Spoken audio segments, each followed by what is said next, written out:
Ted Knight was one of those guys who was nothing at all like the characters he played in television and movies.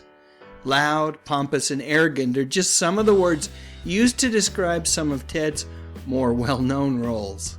As anchorman Ted Baxter on The Mary Tyler Moore Show, Knight helped develop a character that was all of those things, and yet, somehow he was lovable too. I remember watching that show with my parents as a kid and thinking, I really shouldn't like this guy, and yet for whatever reason, I did. And wouldn't you know it, it turns out that I wasn't the only one.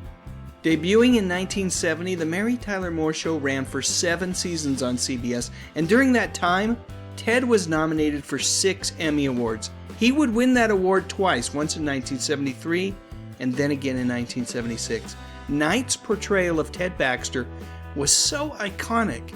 Everyone thought they knew who Ted Knight was as well. And quite frankly, that bugged him just a little bit. He didn't like that he was guilty by association, and that people really thought that he was the dim-witted blowhard that they saw weekly on television. At one point, he even considered giving up the character and stepping away from the show early.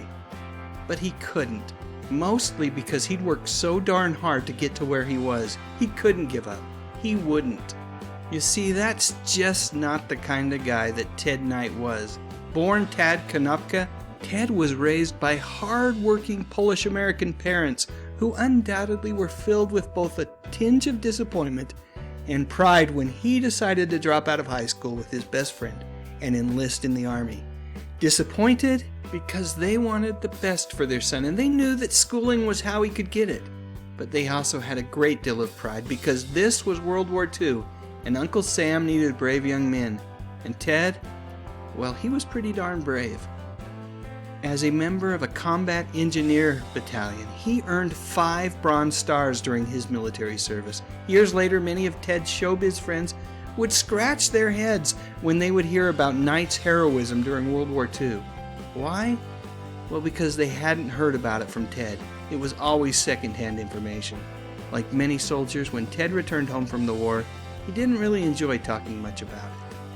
What he really enjoyed doing was entertaining, and to that end, he learned ventriloquism and puppetry and found himself working as a host of a daytime children's show on a local television station. And when Ted packed his bags and moved out west, he started to find steady work. He had a bit part in that classic Hitchcock film Psycho, and he started to land guest spots on TV shows like The Twilight Zone and Gomer Pyle. And when he couldn't find work, Ted would do whatever he had to in order to keep food on the table. Ted had married the love of his life, Dorothy, in 1948, and she was so supportive of his dreams to make it in show business that Ted felt duty-bound to take whatever type of work came his way. Even after Knight landed the role of Ted Baxter, he would look for other opportunities to supplement his income. One of those opportunities presented itself in the form of some voiceover work on one of my favorite cartoons of all time. Yes, we're talking The Super Friends. When Hanna-Barbera's take on the DC Comics Justice League characters debuted in 1973, I immediately recognized the voice who introduced the characters during the opening title sequence and was the narrator of the show. And Ted's voice was perfect. I'm sure each season of the show was just a few days of work in the recording studio. It probably wasn't the type of money that Ted was getting on The Mary Tyler Moore Show, but of all the things that Ted has done, this will forever be my favorite. I also enjoyed his comedy album, which surfaced in the mid-70s. There's a song on it called Hi Guys that Dr. Demento used to play on his radio show. Back before streaming music and MP3 files or even CDs, I used to record Dr. Demento on Sunday evenings and then re-listen to those songs all week. Hi Guys was one of my favorites. Well, along with Shaving Cream and Another One Rides the Bus. After the Mary Tyler Moore Show ended, things got quiet for a little bit. Ted tried his hand at his own TV show, and it just lasted 6 episodes before being unceremoniously dumped by CBS. I will never, for the life of me, understand how network executives think a handful of episodes of any show is enough to determine whether or not a show will be a hit. Although Ted was disappointed by his show's cancellation, he rebounded nicely in 1980 with a co-starring role in the Chevy Chase comedy Caddyshack as Judge Smails. a stodgy blowhard who was a whole lot less lovable than any character he had ever played before. Caddyshack was a hit, and Ted's career was firing on all cylinders. Taking advantage of the momentum created by having a hit movie, Ted agreed to star in a sitcom for ABC called Too Close for Comfort. The show tried to hit many of the same notes as another ABC sitcom, Three's Company, and was pretty darn successful in the ratings, at least for the first couple of seasons. After the ratings started to dip during the third season, ABC chose to cancel the show, and Ted and the rest of the cast, they agreed to continue on as a first-run syndicated program where it ran for a few more years.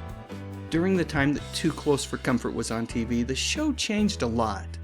At first, it was about how Ted and his wife, played by Nancy DeSalt, dealt with their daughters living in their basement apartment. But as time went on, the Rushes became parents again, and the focus shifted away from just Henry's two lovely daughters and really became more about beginning again as parents when you thought you were finished with that phase of life. In fact, during the show's final years, the girls weren't part of the regular cast at all, and the show changed its name to The Ted Knight Show. It was at that time that Ted became aware that his colon cancer, which had been first detected way back in 1977 and treated successfully, had returned with a vengeance. Production on The Ted Knight Show was put on hiatus, and everyone waited for Ted to get better. Sadly, that did not happen. The cancer spread to Ted's bladder and his lower gastrointestinal tract, and in 1986, August to be exact, Ted Knight passed away at the all-too-young age of 62. Ted's funeral was attended by so many people that hundreds just listened to it being broadcast via loudspeakers outside of the church where his family and friends mourned. President Reagan and his wife Nancy sent their condolences. Walter Cronkite talked about Ted as if he were a fellow newscaster. I guess, in a way, they were part of the same brotherhood. Ted's life was a good life, a life well lived, one characterized by a strong sense of duty and an extremely strict work ethic that was ever so ironically shrouded by the comedic characters that Ted Knight made famous. So that's it. One more picture. Let's go with Ted and Chevy. Back in the early 80s, I thought these two guys were a couple of the funniest people ever. I guess truth be told, I still do. Anyway, please share your memories in the comments section, and while you're at it, I'd love a thumbs up if you enjoyed this video, and I would be absolutely honored if you would consider subscribing to my channel.